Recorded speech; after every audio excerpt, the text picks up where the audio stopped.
Hello সবাইকে। First ক্লাসে আমরা আলোর প্রতিফলন আলোচনা করেছিলাম এবং আলোর প্রতিফলন কোথায় ঘটে না গোলীয় দর্পণে ঘটে। উত্তল দর্পণ, অবতল দর্পণ এগুলোই আমরা আলোচনা করেছিলাম। এবার আমরা কি পড়েছিলাম না ফোকাস পড়েছিলাম, যে আলোকরশ্মি উচ্চ প্রতিফলনের পর যেখানে মিলিত হয় বা যেখান থেকে অপসৃত হচ্ছে বলে মনে হয় সেটাকে আমরা বলেছিলাম ফোকাস। এবার যেখানে আলোকরশ্মি মিলিত হয় সেখানে প্রতিবিম্ব, সৎ প্রতিবিম্ব তৈরি হয়, আর যেখান থেকে আলোকরশ্মি অপসৃত হয় সেই ফোকাস বিন্দুতে অসৎ প্রতিবিম্ব তৈরি হয়। এগুলোই আমরা আলোচনা করেছিলাম। তো আজকে আমরা আলোচনা করব যে ফোকাস এবং বক্রতা ব্যাসার্ধের মধ্যে সম্পর্ক কি। তার আগে যারা এখনো চ্যানেলটা সাবস্ক্রাইব করোনি তাড়াতাড়ি সাবস্ক্রাইব করে নাও, কারণ এখানে আমরা পরপর আলোচনা করব, আলো পুরো ভিডিও দেওয়া হবে, তো তোমরা তাড়াতাড়ি সাবস্ক্রাইব করে নাও। তো আগের দিন আমরা অবতল দর্পণের ক্ষেত্রে আমরা কি দেখেছিলাম যে এইটাকে হচ্ছে মেরু বলা হয়, মেরু। এবার এই মেরুর উপর আমরা যে সরল রেখা টেনেছিলাম সেটাকে বলা হয় প্রধান অক্ষ, এটাকে বলা হয় প্রধান অক্ষ। এবার আমরা দেখেছিলাম এইখান যদি আমরা সমান্তরাল আলোকরশ্মি পাঠাই তাহলে সমান্তরাল আলোকরশ্মি উচ্চ প্রতিফলনের পর কি হয়েছিল, এই পথে বেরিয়ে গিয়েছিল। এবার যে বিন্দুতে মিলিত হয়েছিল এটাকে আমরা কি বলেছিলাম, ফোকাস। এটাকে আমরা বলেছিলাম ফোকাস, এফ দিয়ে লেখা হয় ফোকাস, আর মেরুকে আমরা ও দিয়ে লিখেছিলাম। এবার ও থেকে এফ পর্যন্ত যে দূরত্ব, ও থেকে এফ পর্যন্ত যে দূরত্ব এটাকে আমরা বলেছিলাম ফোকাস দূরত্ব। এটাকে আমরা বলেছিলাম ফোকাস দূরত্ব, এটাকে আমরা স্মল এফ দিয়ে লিখি। এবার আমরা পড়েছিলাম যে গোলীয় দর্পণ যে গোলকের অংশ সেই গোলকের যে কেন্দ্রটা তাকে বলা হয় বক্রতার কেন্দ্র। তাহলে আমরা আবার পড়েছিলাম এই যে গোলীয় দর্পণটা, এই গোলীয় দর্পণটা যে গোলকের অংশ, আমরা তো এটাকে একটা গোলক হিসেবে কল্পনা করতে পারি, এটাকে একটা গোলক হিসেবে আমরা কল্পনা করতে পারি। তো যে গোলকের অংশ তার কেন্দ্রটাকে আমরা বলেছিলাম বক্রতা কেন্দ্র, বক্রতা কেন্দ্র। একে সি দিয়ে লেখা হয় কারণ কেন্দ্রের ইংলিশ সেন্টার। আর ও থেকে সি পর্যন্ত যে ডিসটেন্স ও সি সেটাকে আমরা আর দিয়ে লিখেছিলাম, এটাকে আমরা বলেছিলাম বক্রতা ব্যাসার্ধ, বক্রতা ব্যাসার্ধ। তো আজকে আমরা পড়ব এই এফ এবং আর এর মধ্যে কি সম্পর্ক সেটাই আমরা পড়ব। তো এখান থেকে একটা ইম্পর্টেন্ট কোশ্চেন যেটা হলো ফোকাস দূরত্ব এবং বক্রতা ব্যাসার্ধের মধ্যে সম্পর্ক প্রতিষ্ঠা করো। তো ফোকাস দূরত্বকে আমরা এফ দিয়ে লিখি, বক্রতা ব্যাসার্ধকে আমরা স্মল আর দিয়ে করে লিখি। তো এদের মধ্যে সম্পর্ক প্রতিষ্ঠা করতে বলেছে, কিংবা যদি কোশ্চেনটা অন্যভাবে বলে যে প্রমাণ করো r সমান 2f। তো r মানে কি, r মানে বক্রতা ব্যাসার্ধ, f মানে কি, f মানে হচ্ছে ফোকাস দূরত্ব। তাহলে আমাদের এই সম্পর্কটা প্রতিষ্ঠা করতে হবে যে বক্রতা ব্যাসার্ধ কিন্তু ফোকাসের দ্বিগুণ, এটাই আমাদেরকে প্রতিষ্ঠা করতে হবে। এবার তো আমরা তো দু রকম দর্পণ পড়েছিলাম, উত্তল অবতল। তো আমরা কিন্তু যে কোনো একটা দর্পণ দিয়ে প্রমাণ করতে পারবো যে r সমান 2f, দুটো দর্পণ দিয়ে করতে পারবো। এবার পরীক্ষায় যদি তোমাদের এরকম কোশ্চেন থাকে প্রমাণ করো r সমান 2f, তাহলে তোমাদের ইচ্ছে মতো তোমরা যে কোনো একটা দর্পণ দিয়ে প্রমাণ করবে। আর যদি ডাইরেক্ট বলা থাকে যে অবতল দর্পণ দিয়েই প্রমাণ করো কিংবা উত্তল দর্পণ দিয়েই প্রমাণ করো, তখন তোমাদের সেই দর্পণ দিয়ে প্রমাণ করতে হবে। তো আমরা ফার্স্টে অবতল দর্পণ দিয়ে প্রমাণ করে দেখি যে r সমান 2f হচ্ছে কিনা। তো একই রকম একটা ছবি নেব, যে এটা আমাদের একটা অবতল দর্পণ, এর মেরু হচ্ছে এই জায়গাটা, এটার নাম দিয়ে দেবো ও, এটাকে বলা হবে দর্পণের মেরু। এবার মেরুর উপর আমরা যদি একটা সরল রেখা টানি তখন আমরা তার নাম দিয়েছিলাম প্রধান অক্ষ, এটাকে বলা হয় প্রধান অক্ষ। এবার আমরা দেখেছিলাম যে যদি সমান্তরালভাবে আলো আসে তাহলে কিন্তু সেটা ফোকাস দিয়ে করে বেরোচ্ছিল বা ফোকাসে প্রতিবিম্ব তৈরি করছিল। তাহলে যদি সমান্তরালভাবে আমরা আলোকরশ্মিকে পাঠাই, যদি একটা সমান্তরালভাবে আলোকরশ্মিকে আমরা পাঠাই, আচ্ছা কখন সমান্তরাল আলোকরশ্মি আমরা পাবো, যদি বস্তুটা অসীমে থাকে কিংবা অনেক দূরে থাকে, তবে আমরা সমান্তরাল আলোকরশ্মি উচ্চ পাবো। তো এটা আমরা এরপরে পড়বো রশ্মি অনুসরণ পদ্ধতি, যে কোথায় বস্তু থাকলে আলোকরশ্মি কেমন ভাবে আসবে আর কেমন ভাবে হচ্ছে বেরোবে প্রতিফলনের পর।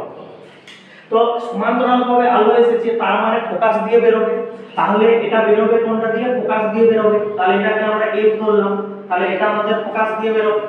এবার যদি আমরা অভিলম্ব টানি, দেখো এই বিন্দুতে হচ্ছে আমরা অভিলম্ব টানতে পারবো, কারণ আমরা করেছিলাম যে এটা যদি আমাদের বিভেদ তল হয়, একটা আলোকরশ্মি এইভাবে যদি এসে পড়ে তাহলে এইটা ছিল আমাদের বিভেদ তল আর এটা ছিল আমাদের অভিলম্ব, আর এখানে আমাদের আপতন কোণ হয়েছিল আই। আর এইখানে আমাদের প্রতিফলন কোণ হয়েছিল r। তার মানে আমরা দেখেছিলাম যে আপতন কোণ এবং প্রতিফলন কোণের মাঝখানে কিন্তু অভিলম্ব থাকে। তাহলে এখানেও কিন্তু সেম, এই যে আলোক রশ্মিটা এসে পড়েছে, তাহলে আমরা যদি এখানে অভিলম্ব টানি, অভিলম্বটা কেমন হবে না, এখানে যদি আমরা অভিলম্ব টানি তাহলে কোনখান দিয়ে টানতে পারবো না, সি দিয়ে করে টানতে পারবো, বক্রতা ব্যাসার্ধ দিয়ে করে কিন্তু আমি অভিলম্ব টানতে পারবো। তার মানে এই বিন্দুটা হয়ে গেল আমাদের সি। এবার আমি নাম দিয়ে দিচ্ছি যে এই বিন্দুটা যদি এ হয় তাহলে কি হবে, কিংবা আমি আলোক রশ্মিটার নাম দিয়ে দিচ্ছি এটা পিকিউ আলোক রশ্মি, এটা পিকিউ আলোক রশ্মি এই পথে হচ্ছে বেরিয়ে গিয়েছে প্রতিফলনের পর, পিকিউ আর পথে হচ্ছে বেরিয়ে গেছে, এটা আমরা নাম দিয়ে দিয়েছি। তাহলে কিন্তু আপতন কোণ কার মধ্যে হয়, অভিলম্ব আর আপতিত রশ্মির মধ্যে। তাহলে এটা যদি আমাদের অভিলম্ব হয়, এই যে ডট ডট টেনেছি এটাকে আমরা বলবো অভিলম্ব। তাহলে দেখতে পাচ্ছি আপতিত আলোক রশ্মি আর অভিলম্ব এদের মধ্যে কোণ হয়ে যাবে আমাদের আই। তাহলে এটাই হচ্ছে আমাদের আপতন কোণ। প্রতিফলন কোণ কার মধ্যে হয়, অভিলম্ব আর প্রতিফলিত রশ্মির মধ্যে হয়।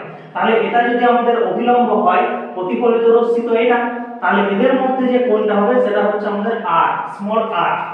এবার আমরা আপতন কোণ এবং প্রতিফলন কোণ কিন্তু পেয়ে গেছি। এবার আমরা কি দেখব না, দেখো এখানে আমরা একটা জেড আকৃতির ছবি দেখতে পাচ্ছি, জেড আকৃতি। তো মনে রাখবে যদি আমাদের এরকম জেড আকৃতির ছবি থাকে কিংবা এন আকৃতির ছবি হয় তাহলে কিন্তু এই কোণ আর এই কোণ সমান হয়, কিংবা এই কোণ আর এই কোণ হচ্ছে সমান হয়। এইটাকে বলা হয় একান্তর কোণ।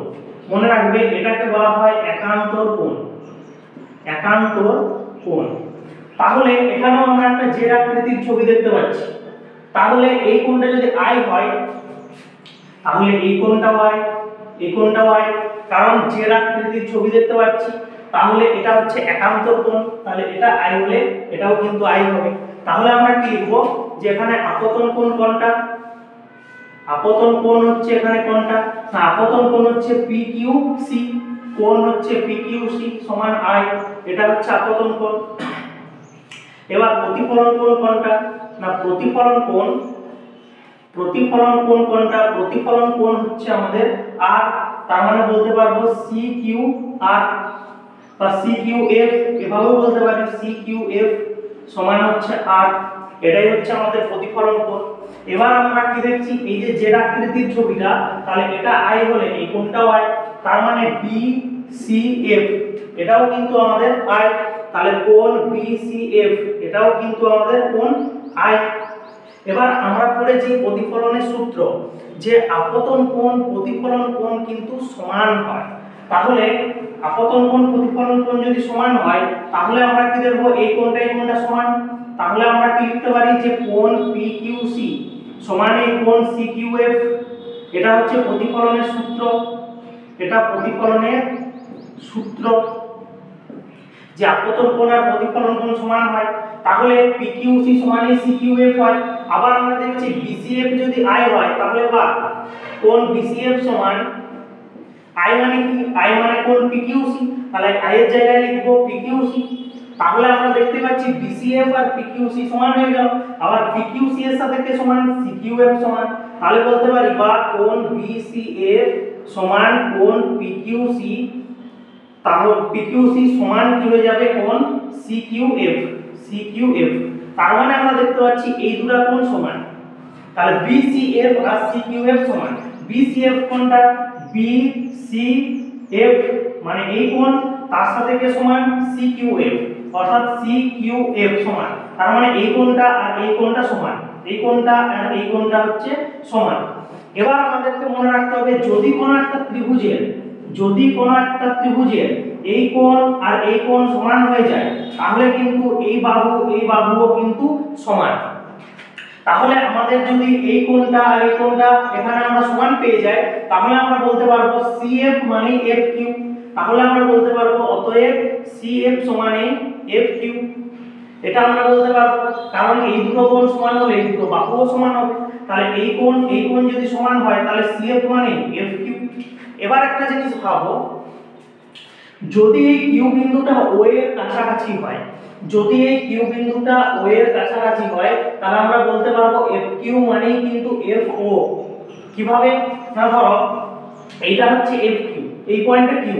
যদি কিউটা ওর কাছাকাছি হয় মানে একে এইভাবে না হয়, যদি কিউ পয়েন্টটা একদম ও বিন্দুতে মিলে যায় তাহলে কি হবে, এইভাবে একটা সরলরেখা পাবো। তার মানে যেটাই আমাদের এফ কিউ ছিল সেটাই এখন হয়ে গেছে এফ ও। তাহলে আমরা পাবো এফ কিউ সমানই এফ ও, এটা আমরা পাবো এফ কিউ সমানই এফ ও। কখন পাবো, না যদি কিউ এবং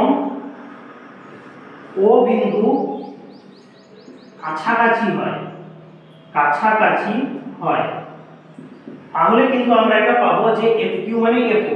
তাহলে আমি এফ কিউ এর জায়গায় এফ ও বসিয়ে দেব, তাহলে আমার সিএফ সমান হয়ে যাবে আমাদের এফ ও। তাহলে সিএফ সমান আমরা কত পেলাম, এফ ও। আর এফ ও মানে কি, এফ ও মানে কিন্তু ফোকাস দূরত্ব। তাহলে এফ ও মানে কিন্তু বা বলতে পারি ও এফ মানে কিন্তু ফোকাস দূরত্ব, ফোকাস দূরত্ব। তাহলে ফোকাস দূরত্বকে আমরা এফ দিয়ে লিখি। তাহলে বা সিএফ সমান আমাদের কি হয়ে গেল, এফ ও সমান হচ্ছে, বা এখানে আমরা স্মল এফ বসিয়ে দিতে পারি যে এফ ও মানে কিন্তু আমাদের ফোকাস দূরত্ব। এবার তাহলে ওসি কত, ওসি তো বক্রতা ব্যাসার্ধ, তাহলে অতএব ওসি সমান কত হবে, না ওসি সমান হচ্ছে কত হবে, না ওসি কে আমরা দুটো পার্টে ভেঙে দেব, একটা ও থেকে এফ, একটা এফ থেকে সি। তাহলে আমরা ভেঙে দেব একটা ও থেকে এফ, একটা এফ থেকে সি। তাহলে তাহলে ও থেকে সি মানে কত, ও থেকে সি মানে, ও থেকে সি মানে হচ্ছে বক্রতা ব্যাসার্ধ, ও থেকে সি মানে হচ্ছে বক্রতা ব্যাসার্ধ, যাকে লেখা হয় স্মল আর দিয়ে, স্মল আর দিয়ে। তাহলে আমরা ওসি এর জায়গায় স্মল আর বসিয়ে দিতে পারি। তাহলে আর সমান হবে ওএফ, ওএফ মানে এফ মানে এফ প্লাস এফসি, সিএফ মানে এফসি মানে কিন্তু এফ। তাহলে আমরা পেয়ে গেলাম আর সমান 2f। তাহলে আমরা কিন্তু এটা প্রমাণ করতে পারলাম যে বক্রতা ব্যাসার্ধ কিন্তু ফোকাসের দ্বিগুণ। তাহলে এটা কিন্তু আমরা অবতল দর্পণের ক্ষেত্রে প্রমাণ করলাম, এটা অবতল দর্পণ। একই রকম ভাবে আমরা উত্তল দর্পণের ক্ষেত্রেও প্রমাণ করতে পারি যে r সমান 2f। তো এটা কিভাবে হলো, না আপতন কোণ প্রতিফলন কোণ সমান, এটা আমরা করেছি। এবার এই কোণটা সমান, কেন সমান, কারণ এটা জেড আকৃতির একটা ছবি পেয়েছি, আর জেড আকৃতির ছবি মানে একান্তর কোণ। তাহলে এই কোণ সমান হয়ে গেল। এবার এই কোণ সমান, এবার এই কোণ সমান, তার মানে বলতে পারি এই কোণ সমান। আর এই কোণ সমান হওয়া মানে এই দুটো বাহু সমান। আর এই দুটো বাহু যদি সমান হয় তাহলে আমরা বলতে পারি কিউ আর ও যদি কাছাকাছি হয় তাহলে যেটাই আমাদের এফ কিউ সেটাই আমাদের এফ ও। তাহলে আমরা সি থেকে ও কে দুটো পার্টে ভেঙে দিলাম, একটা ও থেকে এফ, একটা এফ থেকে সি। তাহলে এটাও এফ, এটাও এফ। তাহলে টোটাল ডিসটেন্সটা আমাদের হয়ে গেল 2f। আর ও থেকে সি কে আমরা স্মল আর দিয়ে লিখি কারণ এটা বক্রতা ব্যাসার্ধ। তাহলে আমরা প্রমাণ করতে পারলাম r সমান 2f। আরে বন্ধু, আর এবং এফ এর মধ্যে ওই সম্পর্ক এটা নয়, পার্কে দেখা করার সম্পর্ক নয়, এটা হলো পার্ক থেকে কে কত দূরে আছে তার সম্পর্ক। তো দেখো এখানে পার্ক থেকে এফ যা দূরে আছে, পার্ক থেকে সি কিন্তু আরো বেশি দূরে আছে, তার জন্য আমরা বলবো r সমান 2f। অর্থাৎ সি এফ এর থেকে হচ্ছে বেশি দূরে আছে পার্ক থেকে। আর পার্ক থেকে যে যত দূরে থাকবে তার স্পিড আলোর স্পিডের মতো হবে, আর যে যত পার্কের কাছে যাবে তার স্পিড হরিবল হয়ে যাবে। এখন আমরা রশ্মি অনুসরণ পদ্ধতি করব যে আলো কোনটা দিয়ে গেলে কোনটা দিয়ে বেরোবে।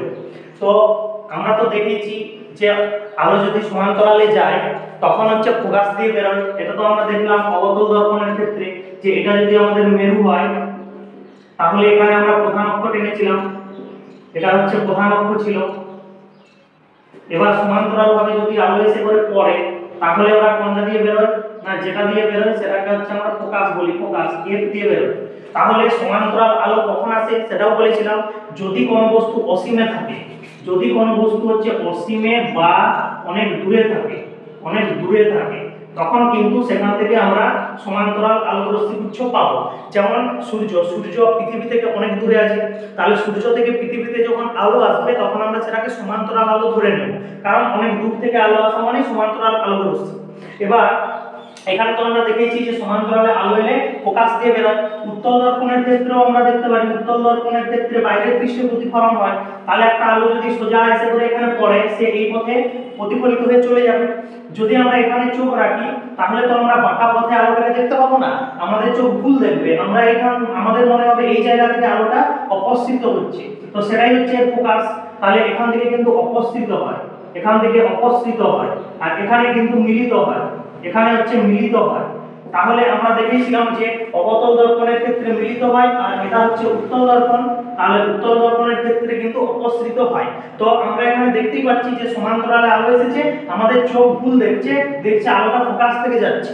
তার মানে আমরা বুঝতে পারছি সমান্তরাল আলো এলে বেরোয় কোনটা দিয়ে? ফোকাস দিয়ে। তাহলে আমরা দেখতে পাচ্ছি এবার প্রধান অক্ষের সাথে যদি সমান্তরালে আলো আসে, তাহলে সমান্তরালে আলোকরশ্মি এলে প্রতিফলনের পর কোনটা দিয়ে বেরোয়? ফোকাস দিয়ে বেরোয়, ফোকাস দিয়ে বেরোয়। তাহলে এটা আমরা জানি। দ্বিতীয় নম্বর পয়েন্ট, যদি আলো ফোকাস দিয়ে যায় তাহলে প্রতিফলনের পর কোনটা দিয়ে বেরোয়?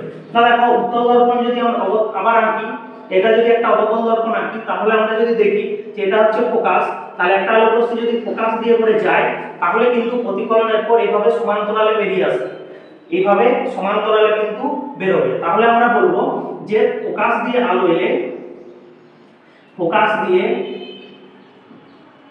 আলো এলে প্রতিফলনের পর কেমন ভাবে বেরোয়? না সমান্তরালে বেরোবে, সমান্তরালে বেরোবে। প্রতিফলনের পর সমান্তরালে বেরোবে। কার সমান্তরালে? প্রধান অক্ষের সমান্তরালে, এটা মনে রাখতে হবে। 3 নম্বর পয়েন্ট, যদি বক্রতা কেন্দ্র দিকে আলো আসে তাহলে কি হবে? না ধরা যাক এটা একটা অবতল দর্পণ, তাহলে এখানে আছে ফোকাস, এখানে আছে বক্রতা কেন্দ্র। তাহলে কোন আলোকরশ্মি যদি বক্রতা কেন্দ্র দিয়ে এসে করে পড়ে, বক্রতা কেন্দ্র দিয়ে গিয়ে যদি পড়ে তাহলে কিন্তু ওই পথেই ফিরে আসবে। কারণ বক্রতা কেন্দ্রে আমরা অভিলম্ব টেনেছিলাম। যখন আমরা প্রমাণ করলাম r সমান 2f, যখন আমরা প্রমাণ করলাম r সমান 2f, তখন কিন্তু আমরা অভিলম্ব টেনেছিলাম বক্রতা কেন্দ্র দিয়ে করে। তার মানে যখন বক্রতা কেন্দ্র দিয়ে আলো আসবে সে অভিলম্ব বরাবর আসবে, আর অভিলম্ব বরাবর আলো আসা মানে লম্ব আপতন। এটা আমরা বলেছিলাম যে এইটা যদি আমাদের বিভেদ তল হয়, এটা যদি আমাদের বিভেদ তল হয়, এটা যদি আমাদের অভিলম্ব হয়, অভিলম্ব হয়, যদি আমাদের অভিলম্ব বরাবর আলো আসে তাহলে এখানে ধাক্কা খেয়ে কিন্তু ওই পথেই ফিরে যাবে, কারণ এটাকে বলে লম্ব আপতন, এটাকে বলে লম্ব আপতন। আর যদি লম্ব আপতন হয় তাহলে আলোকরশ্মি যেহেতু অভিলম্ব বরাবর এসেছে, তাই অভিলম্বের সাথে আপতিত আলোকরশ্মি কোনো কোণ করেনি। তাহলে কোণ কত হবে? না কোণ I সমান হবে 0 আর কোণ R সমান হবে 0।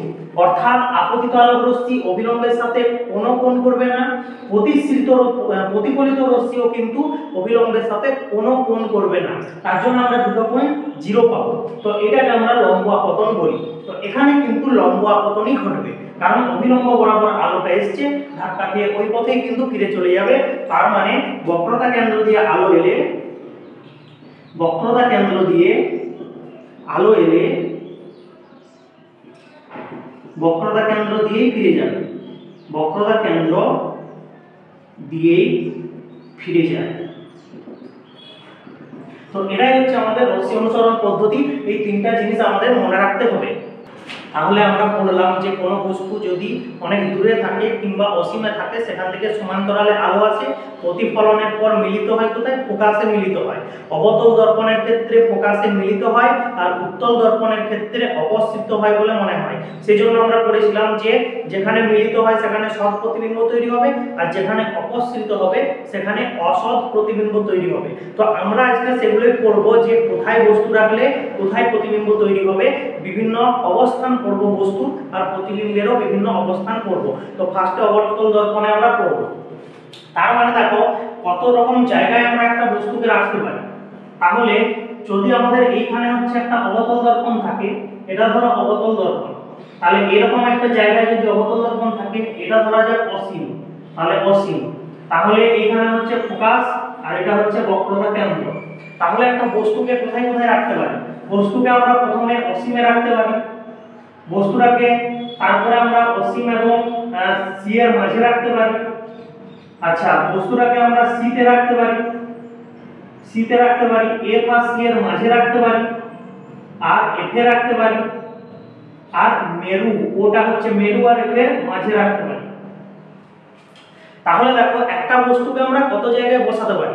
এটা ধরো একটা বস্তু, প্রথমে আমি একে অসীমে রাখতে পারি। তো যখন আমি অসীমে রাখবো প্রতিবিম্ব কিন্তু তৈরি হবে ফোকাসে, এবার যখন আমি একে এক ধাপ সরিয়ে দেব, মানে সি আর অসীমের মাঝে রাখবো, প্রতিবিম্ব কিন্তু এক ধাপ সরে যাবে, এইখানে তৈরি হবে কোথায় না সি এফ এর মাঝে। এবার বস্তুটাকে যখন আমি আবার এক ধাপ সরিয়ে দেব, সি তে নিয়ে যাব, প্রতিবিম্ব কিন্তু এক ধাপ সরে যাবে, প্রতিবিম্ব কিন্তু তৈরি হবে তখন সি তে। এবার সি থেকে যখন আমি বস্তুটাকে আবার এক ধাপ সরিয়ে দেব, অর্থাৎ বস্তুটাকে রাখবো এফ সি এর মাঝে, প্রতিবিম্ব কিন্তু আবার এক ধাপ সরে যাবে, তাহলে প্রতিবিম্ব তৈরি হবে সি আর অসীমের মাঝে। এবার যখন বস্তুটাকে আমি আবার এক ধাপ সরিয়ে দেব, ফোকাসে রাখবো, তখন প্রতিবিম্ব কিন্তু তৈরি হবে অসীমে। তাহলে আমরা কি দেখলাম না, বস্তুটাকে যত আমি দর্পণের দিকে সরিয়ে নিয়ে যাচ্ছি, প্রতিবিম্ব তত আমার অসীমের দিকে সরে সরে আসছে। তাহলে বস্তু যখন অসীমে ছিল, প্রতিবিম্ব তৈরি হয়েছিল ফোকাসে। বস্তু যখন সি আর অসীমের মাঝে রেখেছিলাম, তখন প্রতিবিম্ব তৈরি হয়েছিল সি আর এফ এর মাঝে। যখন বস্তুটাকে আমি সি তে নিয়ে গেলাম, প্রতিবিম্ব তৈরি হলো আমার সি তে। যখন বস্তুটাকে আমি সি এফ এর মাঝে নিয়ে গেলাম, প্রতিবিম্ব তৈরি হলো সি আর অসীমের মাঝে।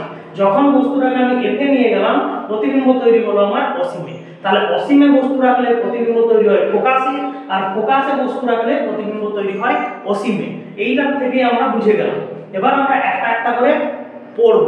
তো ফার্স্ট আমরা বস্তুকে অসীমে রাখতে পারি, তাহলে ছবিটা কি রকম হবে? তাহলে বস্তু যদি অসীমে থাকে, বস্তু যদি অসীমে থাকে, তাহলে আমরা দেখতে পাচ্ছি বস্তু অসীম মানে প্রতিবিম্ব তৈরি হবে ফোকাসে। তাহলে প্রতিবিম্ব কোথায় তৈরি হবে না, প্রতিবিম্ব তৈরি হবে ফোকাসে। প্রতিবিম্ব হচ্ছে ফোকাসে থাকবে। এবার আমরা ছবিটা দেখব। তাহলে ফার্স্ট আমরা অবতল দর্পণের ক্ষেত্রে পড়ব। তাহলে ছবিটা কেমন হবে? এটা যদি হচ্ছে মেরু হয় ও, মেরু যদি হয় ও, তাহলে এর উপর আমরা প্রধান অক্ষ টানব। এটা হচ্ছে আমাদের প্রধান অক্ষ, প্রধান অক্ষ। তাহলে এটা যদি আমাদের ফোকাস হয়, আমরা দেখেছি যে অসীমে বস্তু থাকা মানে আলো আসবে সমান্তরাল, এদিক থেকেও আলো আসবে সমান্তরাল, তার মানে বেরোবে কোনটা দিয়ে? ফোকাস দিয়ে। এও বেরোবে ফোকাস দিয়ে। তাহলে আমরা দেখতে পাচ্ছি প্রতিবিম্ব তৈরি হয়েছে ফোকাসে। এবার মনে রাখতে হবে বৈশিষ্ট্য কি হবে, প্রতিবিম্বের বৈশিষ্ট্য বা প্রকৃতি কি হবে? বৈশিষ্ট্য বা প্রকৃতি কি হবে? এক নাম্বার পয়েন্ট, যেহেতু বস্তু অনেক দূরে আছে, প্রতিবিম্বটাকে আমরা ছোট দেখব, ছোট।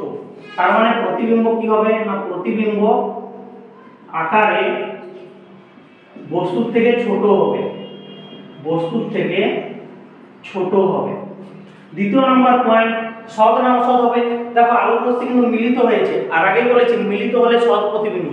তাহলে আমরা বলবো এটা সৎ প্রতিবিম্ব, এটা হচ্ছে সৎ প্রতিবিম্ব।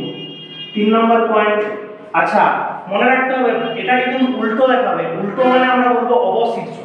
প্রতিবিম্বটা হবে অবশীর্ষ, মানে কিন্তু উল্টো, এটা মনে রাখতে হবে। ঠিক আছে, উল্টো মানে কি? মানে পাগুলো উপর দিকে দেখাবে, মাথাটা নিচের দিকে দেখাবে, সেটাকে আমরা অবশীর্ষ বলবো। কিন্তু সমতল দর্পণে তোমরা পড়েছিলে যে প্রতিবিম্বের পার্শ্বীয় পরিবর্তন হয়, মানে আমার ডান দিকটা বাঁ দিকে দেখাবে, বাম হাতটা ডান দিকে দেখাবে, এটাকে পার্শ্বীয় পরিবর্তন বলে। সেটা সমতল দর্পণে পড়েছিলে। যেমন আমরা বি অক্ষরটাকে যদি সমতল দর্পণে নিয়ে যাই, তখন কেমন দেখাবে না, এরকম দেখাবে। তো এটাকে কিন্তু বলা হয়েছিল পার্শ্বীয় পরিবর্তন, এটা ছিল পার্শ্বীয় পরিবর্তন। কিন্তু এখানে কিন্তু এটা নয়, এখানে কিন্তু উল্টো দেখাবে, অবশীর্ষ। উল্টো মানে হচ্ছে পাগুলো দেখাবে উপর দিকে, মাথা দেখাবে নিচের দিকে, তো সেটাকেই কিন্তু আমরা বলবো অবশীর্ষ। তাহলে আমরা প্রতিবিম্বের বৈশিষ্ট্য পেয়ে গেলাম যদি আমরা অসীমে বস্তুটাকে রাখি।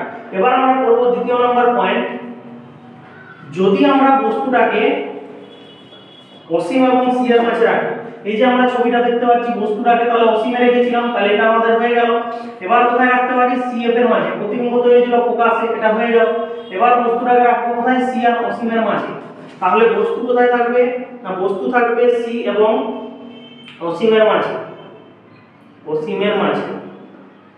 তাহলে প্রতিবিম্ব কোথায় তৈরি হবে না, প্রতিবিম্ব তৈরি হবে সি ও এফ এর মাঝে, সি ও এফ এর মাঝে।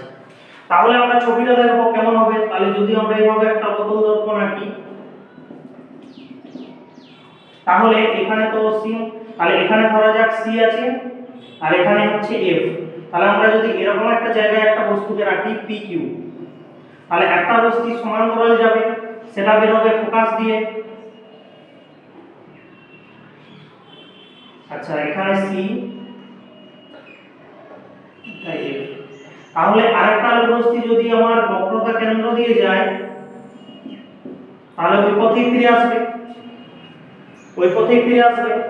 তাহলে প্রতিবিম্ব তৈরি হচ্ছে এই জায়গাতে, এই জায়গাতে স্মল p স্মল q, এই যেখানে মিলিত হলো, মিলিত হয়েছে দুটো রশ্মি কোথায়, এই পয়েন্টে। তাহলে pq প্রতিবিম্ব তৈরি করেছে, pq প্রতিবিম্ব তৈরি করেছে, এই যে pq। তাহলে বৈশিষ্ট্য কি হবে বা প্রকৃতি কি হবে, বৈশিষ্ট্য বা প্রকৃতি কি হবে? এক নাম্বার পয়েন্ট আমরা দেখতে পাচ্ছি আলোক রশ্মি দুটো মিলিত হয়েছে, মিলিত হওয়া মানে সৎ প্রতিবিম্ব, তাহলে প্রতিবিম্বটা হবে সৎ। দ্বিতীয় নাম্বার পয়েন্ট কি বলবো না, প্রতিবিম্বটা কিন্তু অবশীর্ষ, কারণ আমরা দেখতেই পাচ্ছি এর p মানে মাথা উপর দিকে আছে আর এর p নিচে অর্থাৎ মাথা নিচের দিকে আছে, তাহলে আমরা বলবো অবশীর্ষ বা উল্টো। ঠিক আছে, তিন নাম্বার পয়েন্ট কি বলবো, আচ্ছা এখানে pq বড়, pq বড় দেখাচ্ছে, ছোট pq ছোট দেখাচ্ছে, আমরা ছবি দেখেই বুঝতে পারছি কে বড়, বস্তু না প্রতিবিম্ব? অবশ্যই বস্তু বড়, প্রতিবিম্ব ছোট, এই pq অনেক ছোট লাগছে। তাহলে আমরা কি বলবো এখানে, যে প্রতিবিম্ব বস্তুর থেকে ছোট, প্রতিবিম্ব বস্তুর থেকে ছোট, বস্তুর থেকে আকারে ছোট, আকারে ছোট, নয়তো অনেক রকম ছোট হতে পারে, বয়সে ছোট হতে পারে, সম্পর্কে ছোট হতে পারে, তো সেই জন্য বলে দেবো আমরা আকারে ছোট।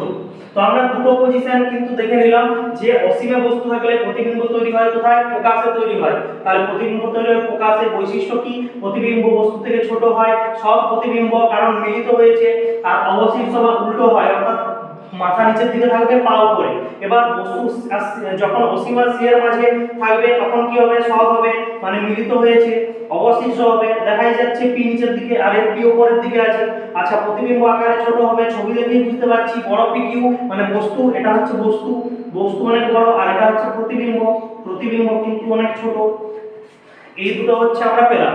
এবার বস্তুকে যখন আমরা সিতে রাখবো প্রতিবিম্ব চলে আসবে সিতে, তখন কিন্তু বস্তু আর প্রতিবিম্বের আকার সমান হয়ে যাবে।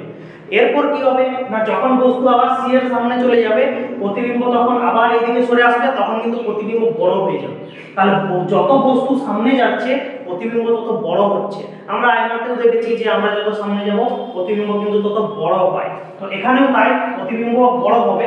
এরপর যখন সিতে প্রতিবিম্ব তৈরি হবে তখন সমান হবে, তারপর বস্তুর থেকে বড় হয়ে যাবে। তো এবার আমরা কি দেখতে পাচ্ছি, যে বস্তু হচ্ছে আকারে অনেক বড়, প্রতিবিম্ব আকার কিন্তু অনেক ছোট।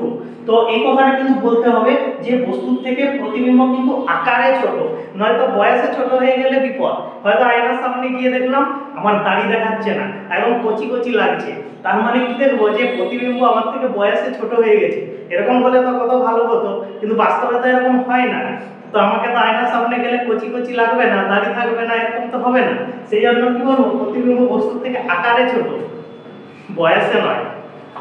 বস্তুকে এবার আমরা বক্রতা কেন্দ্রে রাখতে পারবো, এক ধাপ সরিয়ে দেব, প্রতিবিম্ব কিন্তু এক ধাপ সরে আসবে, তাহলে সি এবং অসীমের মাঝে কিন্তু প্রতিবিম্ব কিন্তু বক্রতা কেন্দ্রেই তৈরি হবে, কারণ যখন আমরা সি এবং অসীমের মাঝে বস্তু রেখেছিলাম প্রতিবিম্ব তৈরি হয়েছিল এফ এবং সি এর মাঝে। এবার যখন এক ধাপ সরিয়ে আমরা সি তে নিয়ে আসবো, প্রতিবিম্ব এক ধাপ সরে কিন্তু সি তে চলে আসবে, আর তখন বস্তুর আকার প্রতিবিম্বের আকার সমান হয়ে যাবে। তো আমরা ছবিতে দেখে নেব। তো যদি আমরা এরকম একটা অবতল দর্পণ আঁকি, তাহলে এখানে প্রধান অক্ষ আঁকবো, তাহলে এটা হবে আমাদের এফ ফোকাস, এখানে হবে বক্রতা কেন্দ্র সি। তাহলে যদি আমরা বক্রতা কেন্দ্রে একটা বস্তু রাখি পি কিউ, তাহলে কি হবে, সমান্তরালে আলো গেলে কোনটা দিয়ে বেরোবে, ফোকাস দিয়ে বেরোবে। আর যদি ফোকাস দিয়ে হচ্ছে কোনো আলোক রশ্মি যায় তাহলে কোনটা দিয়ে বেরোবে, সমান্তরালে বেরোবে। তাহলে মিলিত হলো এরকম একটা জায়গায়, তাহলে প্রতিবিম্ব আমরা, এটা তো বক্রতা কেন্দ্র, তাহলে প্রতিবিম্ব এখানে তৈরি হলো। তাহলে কেমন ছবিটা হলো না, একটা সমান্তরালে আলো গেলে ফোকাস দিয়ে বেরোবে, আর একটা ফোকাস দিয়ে আলো গেলে সমান্তরালে বেরোবে, কারণ আমরা আগেই পড়লাম রশ্মি অনুসরণ পদ্ধতিতে। তাহলে প্রতিবিম্ব তৈরি হবে এই বিন্দুতে। তাহলে কেমন প্রতিবিম্ব তৈরি হবে না, নিচের দিকে থাকবে পি, উপরের দিকে থাকবে কিউ। তাহলে আমরা দেখতে পাচ্ছি প্রতিবিম্বের বৈশিষ্ট্য বা প্রকৃতি কি হবে, বৈশিষ্ট্য বা প্রকৃতি হচ্ছে আমরা কি পাবো না, এক নাম্বার পয়েন্ট প্রতিবিম্বটা হবে সৎ, কারণ আমরা দেখতে পাচ্ছি মিলিত হয়েছে, আর মিলিত হলে কিন্তু সৎ প্রতিবিম্ব তৈরি হয়, তাহলে সৎ প্রতিবিম্ব তৈরি হলো। দ্বিতীয় নাম্বার পয়েন্ট প্রতিবিম্ব কি হবে না, অবশীর্ষ, দেখতে পাচ্ছি এর পি উপরের দিকে আছে, এর পি নিচের দিকে আছে, তার মানে উল্টে গেছে, তাহলে আমরা বলবো অবশীর্ষ প্রতিবিম্ব, অবশীর্ষ প্রতিবিম্ব। তারপর তিন নাম্বার পয়েন্ট আর কি পাবো আমরা না, দেখতে পাচ্ছি যে এখানে বস্তুর আকার প্রতিবিম্বের আকার কিন্তু সমান, তার মানে আমরা কি বলবো, বস্তুর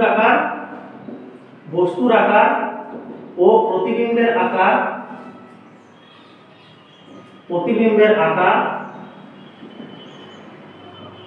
সমান। এবার আমরা 4 নাম্বার পয়েন্ট করব, বস্তুকে যদি আমরা সি থেকে আবার এক ধাপ এগিয়ে নিয়ে যাই, অর্থাৎ সিএফ এর মাঝে রাখা হয়, তাহলে বস্তুকে আমরা কোথায় নিয়ে যাব? আচ্ছা, এটা আমরা বস্তুকে কোথায় রেখেছিলাম? এখানে আমরা বস্তুকে রেখেছিলাম সি তে, আর প্রতিবিম্ব কোথায় তৈরি হয়েছিল? প্রতিবিম্ব তৈরি হয়েছে সি তে, তাহলে সমান আকারের প্রতিবিম্ব পেয়েছিলাম। আচ্ছা, এবার বস্তুকে কোথায় রাখবো? আবার এক ধাপ ছড়িয়ে দেবো সিএফ এর মাঝে, তাহলে সি ও এফ এর মাঝে, তাহলে প্রতিবিম্ব কোথায় তৈরি হবে? প্রতিবিম্ব আবার এক ধাপ এদিকে সরে যাবে, অর্থাৎ সি আর অসীমের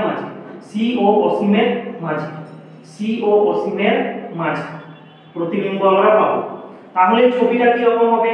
একই রকম আমরা একটা অবতল দর্পণ আঁকবো, এটা হচ্ছে এর উপর আমরা প্রধান অক্ষ টানবো, এটা হচ্ছে ফোকাস, এটা হচ্ছে বক্রতা কেন্দ্র, আর এখানে হচ্ছে ফোকাস। তাহলে আমরা বস্তুটাকে রেখেছি সিএফ এর মাঝখানে, তাহলে একটা আলোক রশ্মি সোজা যাবে, সোজা গেলে ফোকাস দিয়ে বেরোবে, আরেকটা আলোক রশ্মি ফোকাস দিয়ে যাবে। আচ্ছা, ফোকাস দিয়ে যদি যায় তাহলে কোন সোজা বেরোবে? সমান্তরালে বেরোবে, ফোকাস দিয়ে গেলে সমান্তরালে বেরোবে। ছবিটা ঠিকঠাক হলো না, তাহলে যদি আমরা ফোকাসটাকে আরেকটু সামনে নেব, তাহলে আমাদের ছবিটা কিন্তু ভালো হবে। ফোকাসটা একটু সামনে যদি আঁকা হয়, তাহলে এটা যদি একটা অবতল দর্পণ হয়, তাহলে এখানে হচ্ছে ফোকাস আর এখানে হচ্ছে বক্রতা কেন্দ্র, তাহলে বস্তুটাকে আমরা রাখবো এইখানে, পি কিউ একটা বস্তু, তাহলে সোজা সমান্তরালে আলো গেলে বেরোবে কোনটা দিয়ে? ফোকাস দিয়ে বেরোবে, আর ফোকাস দিয়ে যদি আলো যায় তাহলে বেরোবে কোনটা দিয়ে? সমান্তরালে বেরোবে। তাহলে মিলিত হয়েছে কোথায়? এই পয়েন্টে মিলিত হয়েছে। আচ্ছা, এই পয়েন্টে মিলিত হয়েছে, এই পয়েন্টটা কি? এই পয়েন্টটা হচ্ছে আমাদের পি কিউ।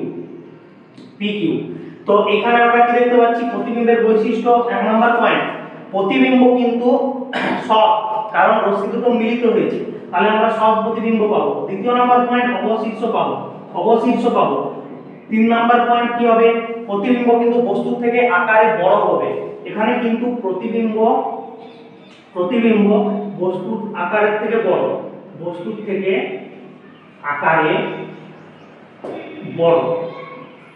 এরকম কিন্তু আমরা প্রতিবিম্ব পাবো আকারে বড়। এবার 5 নাম্বার পয়েন্ট, এবার আমরা কোথায় রাখতে পারবো? এবার বস্তুটাকে আমরা ফোকাসে রাখতে পারবো, প্রতিবিম্ব তৈরি হবে অসীমে। তাহলে বস্তু কোথায় থাকবে? না, বস্তু থাকবে হচ্ছে ফোকাসে, আর প্রতিবিম্ব কোথায় তৈরি হবে? না, প্রতিবিম্ব তৈরি হবে আমাদের অসীমে প্রতিবিম্ব তৈরি হবে। তাহলে আমরা ছবিটা যদি আঁকি তাহলে কেমন হবে? না, ধরা যাক এখানে ফোকাস আর এখানে হচ্ছে বক্রতা কেন্দ্র, তাহলে আমরা ফোকাসে রেখেছি একটা বস্তুকে পি কিউ, তাহলে একটা আলোক রশ্মি সোজা যাবে, সোজা গেলে ফোকাস দিয়ে বেরোবে আলোটা, আরেকটা আলোক রশ্মি কি হবে? এইখানে যাবে সোজা গিয়ে পড়লে এই পথে ফিরে আসবে, তার মানে আলোটা বেরোবে কিন্তু বক্রতা কেন্দ্র দিয়ে। তাহলে একটা আলোক রশ্মি সোজা গেল, ফোকাস দিয়ে বেরোবে, আরেকটা আলোক রশ্মি উপর দিকে গিয়ে যদি পড়ে, তাহলে অভিলম্ব বরাবর যদি যায় তাহলে কিন্তু ওই পথে ফিরে আসবে, বক্রতা কেন্দ্র দিয়ে বেরোবে। তাহলে দেখো দুটো আলোক রশ্মি কিন্তু সমান্তরাল। আচ্ছা, সমান্তরাল আলোক রশ্মি হলে আমরা কি করব? না, ধরে নেব অসীমে মিলিত হবে।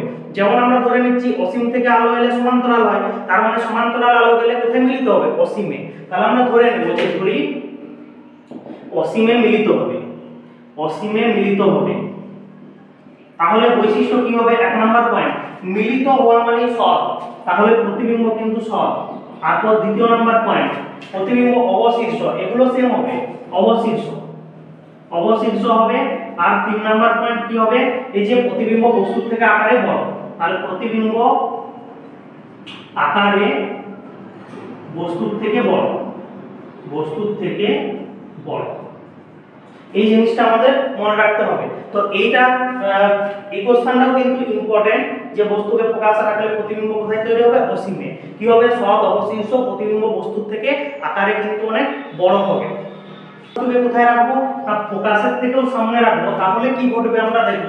আর এই কোশ্চেনটা কিন্তু সবথেকে বেশি ইম্পর্টেন্ট। তাহলে বস্তুকে কোথায় রাখবো?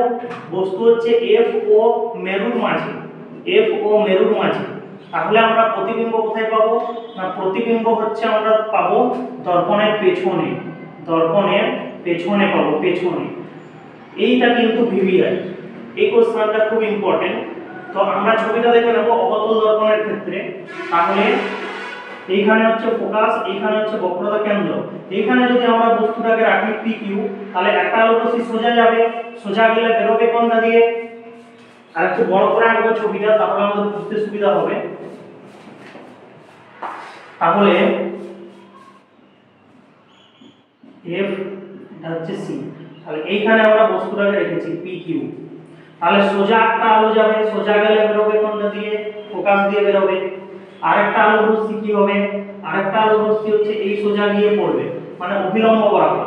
আর অভিলম্ব বরাবর যদি গিয়ে পড়ে ওই পথে ফিরে আসবে, তার মানে বেরোবে কোনটা দিয়ে? বক্রতা কেন্দ্র দিয়ে বেরোবে। তো দেখো এখানে কিন্তু আগেরটাই কি ছিল না, আগেরটাই দুটো আলোক রশ্মি এইভাবে সমান্তরাল ছিল, সেই জন্য আমরা বলেছিলাম অসীমে মিলিত হবে। এটাই কিন্তু সমান্তরাল নয়, একটা এরকম একটা এরকম। ছবিটা দেখে আমরা বুঝতে পারছি। তাহলে এরা যদি অসীমে মিলিত হয়, ধরে নিই এরা তো কোনোদিন মিলিত হবে না, কারণ যত দূর যাবে এদের ডিসটেন্স বাড়তে থাকবে, এই দুটোর মধ্যে ডিসটেন্স বাড়তে থাকবে।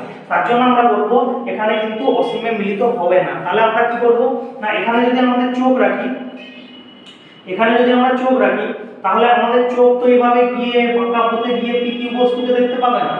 চোখ তো এইভাবে বাঁকা পথে গিয়ে করে পি কিউ বস্তুকে দেখতে পাবে না। তাহলে আমরা বস্তুটাকে কোথায় দেখব না, আমাদের চোখ তখন হচ্ছে ভুল দেখবে। আমরা তখন দেখব যে এটা কোথা থেকে আসছে না, একে যদি আমরা পেছন দিকে জোর করে বাড়াই, আরেকটাও যদি পেছন দিকে জোর করে বাড়াই, তাহলে এরা এই বিন্দুতে মিলিত হবে। আর এই বিন্দুতেই তখন আমরা প্রতিবিম্ব পাবো, এইদিকে পি এইদিকে হচ্ছে কিউ, আমরা এখানে প্রতিবিম্ব পাবো। তো চোখ তখন আমাদের ভুল দেখবে, চোখ তখন মনে করবে যে এইখান থেকে আলোটা আসছে, বস্তুটা আছে এখানে, এইখান থেকে আলোটা আসছে, কিন্তু প্রকৃত বস্তু আছে এইখানে পি কিউতে। তো এই যে প্রতিবিম্বটা পেলাম, এর বৈশিষ্ট্য বা প্রকৃতি কি হবে? দেখো বৈশিষ্ট্য বা প্রকৃতি কি হবে? বৈশিষ্ট্য বা প্রকৃতি কি হবে? বৈশিষ্ট্য বা প্রকৃতি হবে, আমরা ছবিটা দেখে আমরা প্রথমেই দেখলাম যে আলো দুটো কিন্তু কখনো মিলবে না, এরা কিন্তু মিলিত হবে না, এরা মিলিত হবে না, মিলিত হবে না। কিন্তু আমরা জোর করে পেছন দিকে মিলিয়েছি, আর আগেই বলেছিলাম জোর করে মেলানো হওয়া মানে অসৎ প্রতিবিম্ব। ঠিক আছে, কারণ আমরা এখানে বস্তুটাকে কিন্তু এই জায়গায় দেখতে পাচ্ছি, তার জন্য আমরা জোর করে মিলিয়েছি পেছনে, কিন্তু এরা তো মিলিত হবে না, সেজন্য আমরা এটাকে বলবো অসৎ প্রতিবিম্ব। তো এটাকে আমরা এক নম্বর পয়েন্ট বলবো অসৎ প্রতিবিম্ব, অসৎ প্রতিবিম্ব, অসৎ প্রতিবিম্ব। তারপর দ্বিতীয় নম্বর পয়েন্ট, বস্তুটা সমশীর্ষ না অবশীর্ষ হবে? না সমশীর্ষ হবে। আমরা দেখতে পাচ্ছি যে এর উপরে পি আছে, এর উপরে পি, এর নিচে কিউ আছে, এর নিচে কিউ। তার মানে আমাকে উল্টো দেখাবে না, পাগুলো উপর দিকে মাথাটা নিচের দিকে দেখাবে না, যেমন আমি সেরকমই দেখাবে। তার মানে আমরা বলবো সেটাকে সমশীর্ষ। সমশীর্ষ মানে কি? সমশীর্ষ মানে সোজা দেখাবে, সোজা, উল্টো দেখাবে না। তারপর 3 নাম্বার পয়েন্ট, প্রতিবিম্ব কিন্তু বস্তুর থেকে আকারে অনেক বড়। দেখতে পাচ্ছি ছবিতে এই পি কিউ থেকে এই পি কিউ অনেক বড়। তাহলে কি হবে? প্রতিবিম্ব আকারে বস্তুর থেকে অনেক বড়, অনেক বড়। এবার হচ্ছে দেখতে পাচ্ছি প্রতিবিম্ব দর্পণের পেছনে তৈরি হয়েছে, সেজন্য লিখেছি প্রতিবিম্ব দর্পণের পেছনে গঠিত হয়। আচ্ছা, আরেকটা জিনিস, এই যে প্রতিবিম্ব আকারে বস্তুর থেকে বড়, এইটাকে বলে বিবর্ধিত প্রতিবিম্ব। এটাকে বলা হয় বিবর্ধিত প্রতিবিম্ব, বিবর্ধিত প্রতিবিম্ব, বিবর্ধিত প্রতিবিম্ব। তার মানে এখানে বিবর্ধন ঘটেছে। বিবর্ধন মানে কি না, এটা বলে দিই, বিবর্ধন মানে ম্যাগনিফিকেশন, ম্যাগনিফিকেশন, বিবর্ধন মানে ম্যাগনিফিকেশন। তার মানে কি না, প্রতিবিম্ব কিন্তু বস্তুর থেকে আকারে বড়, তখন আমরা সেটাকে বলবো বিবর্ধন বা ম্যাগনিফিকেশন। বিবর্ধনের ইংলিশ ম্যাগনিফিকেশন, তাইকে এম দিয়ে লেখা হয়। তো আমরা ফর্মুলাটা জেনে নিই, বিবর্ধন মানে কি হয় না, আমরা করব রৈখিক বিবর্ধন। রৈখিক বিবর্ধন মানে কি হয়? রৈখিক বিবর্ধন মানে হয় এম সমান হয় প্রতিবিম্ব দূরত্ব,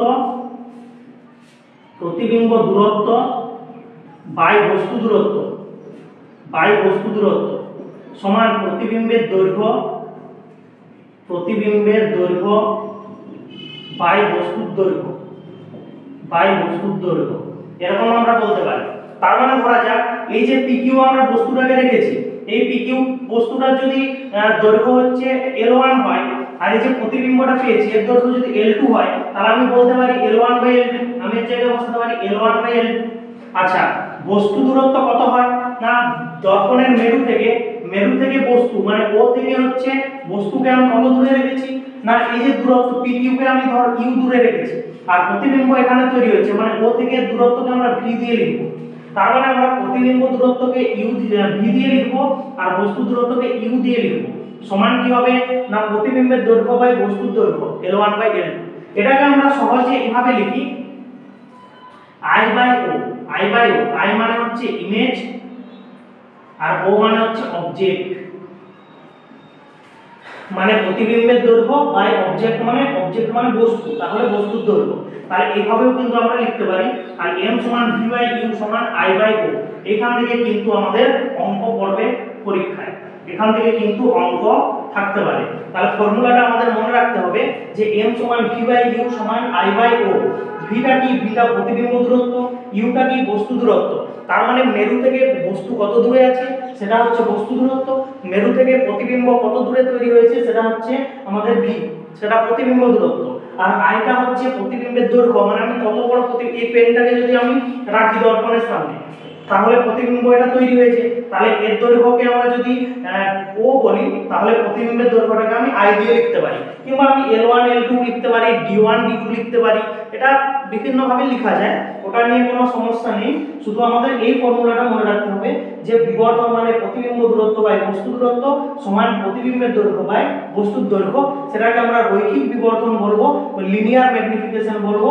তো আরো অনেক বিবর্ধন হয়, ক্ষেত্রীয় বিবর্ধন হয়, তো এগুলো হচ্ছে ক্লাস 10 এর সিলেবাসে নেই, শুধু রৈখিক বিবর্ধনটা রয়েছে।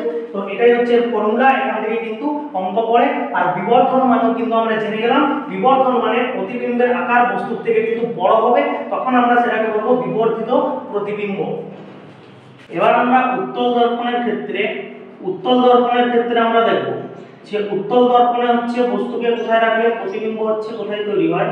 তো উত্তল দর্পণের ক্ষেত্রে একই রকম ছবি হয় না, যদি আমরা এরকম একটা উত্তল দর্পণ নিই, এটাকে আমরা বলি মেরু, এটাকে হচ্ছে ও দিয়ে লেখা হয়। এবার যদি আমরা প্রধান অক্ষটা নিই, এটাকে বলে প্রধান অক্ষ। তো উত্তল দর্পণের বাইরের পৃষ্ঠে প্রতিফলন হয়, তার জন্য এর ফোকাস এবং বক্রতা কেন্দ্র হচ্ছে ভেতরের দিকে থাকে।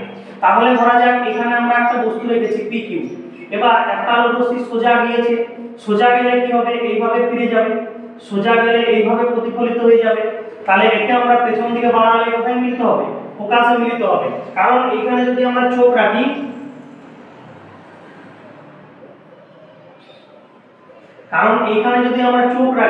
আমাদের মনে হবে আলোটা আসছে এখান থেকে, ফোকাস থেকে আলোটা আসছে, কিন্তু এই রশ্মিটা এখানে ধাক্কা খেয়ে কোথায় ফিরে গেছে, তার মানে এইটাকে আমরা পেছন দিকে জোর করে বাড়িয়েছি, আমাদের মনে হবে আলোটা আসছে ফোকাস থেকে, কিন্তু অ্যাকচুয়ালি বস্তু থেকে আলো আসছে। এবার কি হবে না যদি আমরা দেখি যে একটা আলোক রশ্মি সোজা গিয়ে করে এখানে পড়েছে, এইখানে পড়া মানে সে কোথায় যাবে, এইখানে পড়া মানে সোজা গিয়ে মিলিত হবে বক্রতা কেন্দ্রে, কারণ অভিলম্ব বরাবর গেলে এই পথেই কিন্তু ফিরে আসবে। তাহলে আমরা ডট ডট করে বাড়ালে কোথায় গিয়ে মিলিত হবে না বক্রতা কেন্দ্রে, তাহলে অভিলম্ব বরাবর আলো এলে ওই পথেই ফিরে যায়, কারণ এখানে লম্ব আপতন হয়, আমরা পড়েছি। তাহলে আমরা দেখতে পাচ্ছি আলোটা মিলিত হয়েছে এই পয়েন্টে, তাহলে প্রতিবিম্ব তৈরি হবে এখানে, এইখানে প্রতিবিম্ব তৈরি হবে, তাহলে উপরে থাকবে P, নিচের দিকে থাকবে Q, এই পয়েন্টে হচ্ছে প্রতিবিম্ব তৈরি হবে। তাহলে আমরা বৈশিষ্ট্য কি পড়ব, বৈশিষ্ট্য বা প্রকৃতি কি পড়ব, বৈশিষ্ট্য বা প্রকৃতি হচ্ছে আমরা কি পড়ব না এখানে আমরা দেখতে পাচ্ছি আলোক রশ্মিগুলো কিন্তু মিলিত হয়নি, জোর করে মেলানো হয়েছে, কারণ এই আলোটা ধাক্কা খেয়ে এই পথে ফিরে গেছে, এই আলোটা এখানে গিয়ে এই পথে ফিরে এসেছে, আমরা পেছনের দিকে ডট ডট করে মিলিয়েছি।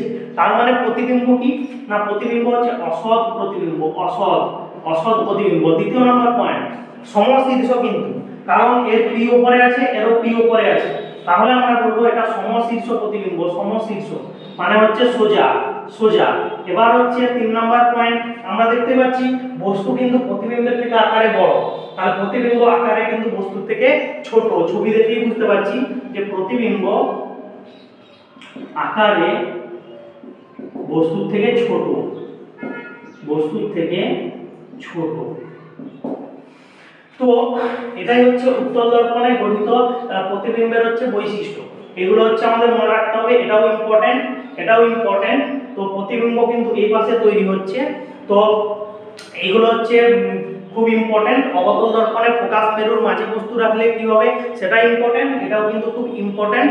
তো এগুলো হচ্ছে ভালোভাবে জানতে হবে যে বৈশিষ্ট্য বা প্রকৃতি হচ্ছে কি হবে, কারণ এখান থেকে কোশ্চেন, শর্ট কোশ্চেনও করতে পারে কিংবা একদম বড় কোশ্চেনও 2 নম্বরের করতে পারে যে বৈশিষ্ট্য লেখো, প্রতিবিম্বের বৈশিষ্ট্য লেখো। তো এটাই ছিল আমাদের উত্তল এবং অবতল দর্পণে আলোর প্রতিফলন। এরপর তো উত্তল দর্পণ অবতল দর্পণের বিভিন্ন কাজ রয়েছে, সেগুলো আমরা জানি যে অবতল দর্পণ দন্ত চিকিৎসায় ব্যবহার করা হয়, তারপরে হেডলাইটে ব্যবহার করা হয় গাড়ির।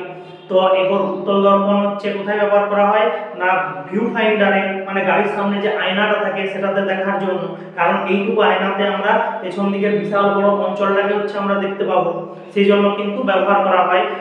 তো এই ব্যবহারগুলো হচ্ছে রয়েছে। তো এখানেই কিন্তু দর্পণ শেষ। এবার কিন্তু প্রতিসরণ শুরু হবে পরের ক্লাসে। আজকের ক্লাস এতটা পর্যন্ত, তোমরা চ্যানেলটা অবশ্যই সাবস্ক্রাইব করে রাখো। এরপর প্রতিসরণ শুরু হবে। এবার আমরা লেন্স পড়বো, যে লেন্সে কিভাবে প্রতিসরণ হয়, আর কিছুটা জিনিস কিন্তু দর্পণের সাথে লেন্সের মিল আছে, একই জিনিস আমরা পড়বো যে কোথায় বস্তু রাখলে কোথায় প্রতিবিম্ব তৈরি হয়, লেন্সেরও ফোকাস বক্রতা কেন্দ্র রয়েছে, সেগুলো আমরা আস্তে আস্তে পড়বো।